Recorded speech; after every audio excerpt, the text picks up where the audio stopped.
The terror of the Rákosi regime and low standards of living due to restitution after the war caused dissatisfaction throughout the country. The death of Stalin and Imre Nagy's politics of consolidation encouraged malcontent, and the situation escalated into an armed freedom fight. Shortly after the Soviet forces defeated the uprising, Imre Nagy was sentenced to death. The revolution of the Hungarian people against the Soviet dictatorship, the freedom fight against Russian occupation, was one of the most significant events in the Hungarian history of the 20th century. It all started with a peaceful demonstration organized by Budapest's university students on the 23rd of October 1956. It ended with the Soviets crushing the armed resistance in November 1956.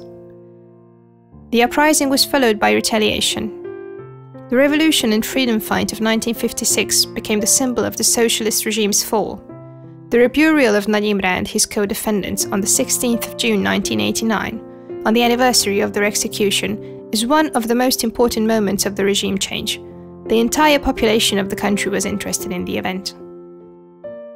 Provisional President of the Republic of Hungary Mátyás Szűrös recalled the notions of the revolution and freedom fight of 1956 and announced the Republic on the 23rd of October 1989, on the anniversary of the outbreak of the revolution.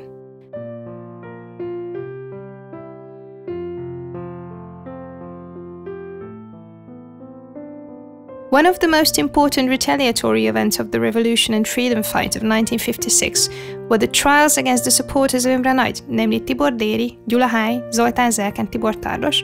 These took place in the autumn of 1957. At the request of his interrogators, Tibor Déri handwrote a note on his relationship with Imre Nagy.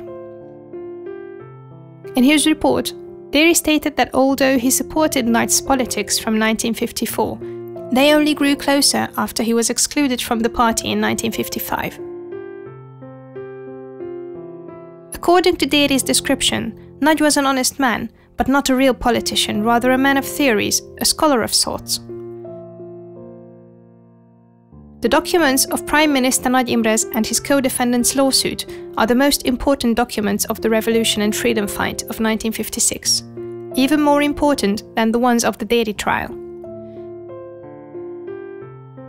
These papers were classified and stored by the Home Office until 1989. During the Soviet intervention, Imre Nagy and his companions were given sanctuary in the building of the Embassy of Yugoslavia, where they were granted political asylum.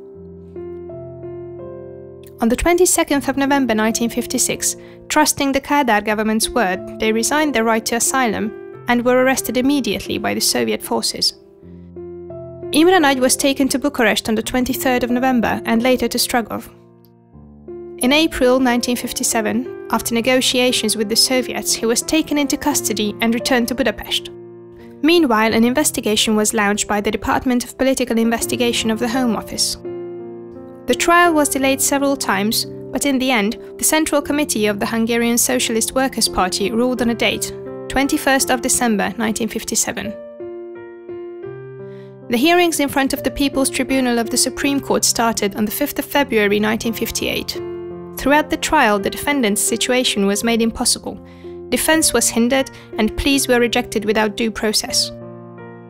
Imre Nagy's letter written to the leader of the Hungarian Socialist Workers' Party during his captivity in Snagov, Romania, dated 18th of March 1957, can be found among the investigation's documents.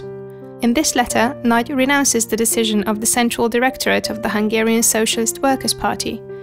This identified the triggers of the October and November events, namely, the circles of Rákosi and Gerő, that of Nagy Losonci, the inner reactionary fascist powers, and international imperialism.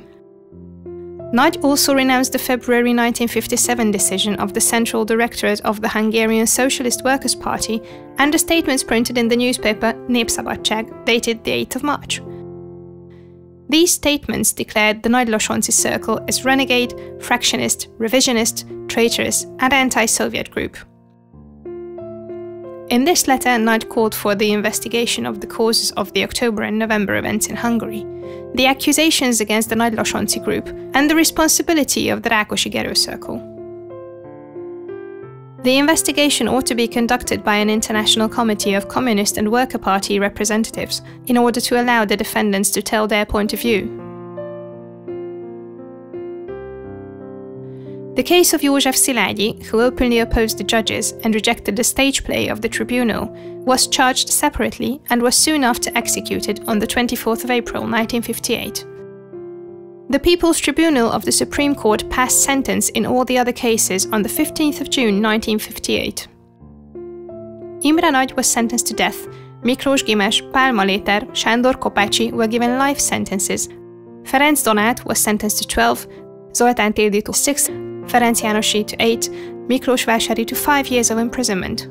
The martyrs executed on the 16th of June 1958 were buried in unmarked graves in the yard of the National Prison in Budapest. On the 24th of February 1961, the bodies were moved to Section 301 of the new public cemetery in Rákoskeresztúr, and without paying last respects, they were buried again under false names.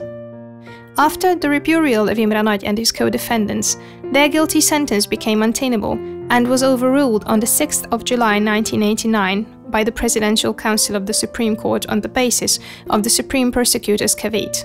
Symbolically, the date coincided with the date of death of János Kádár, who convicted Imre Nagy and his co-defendants.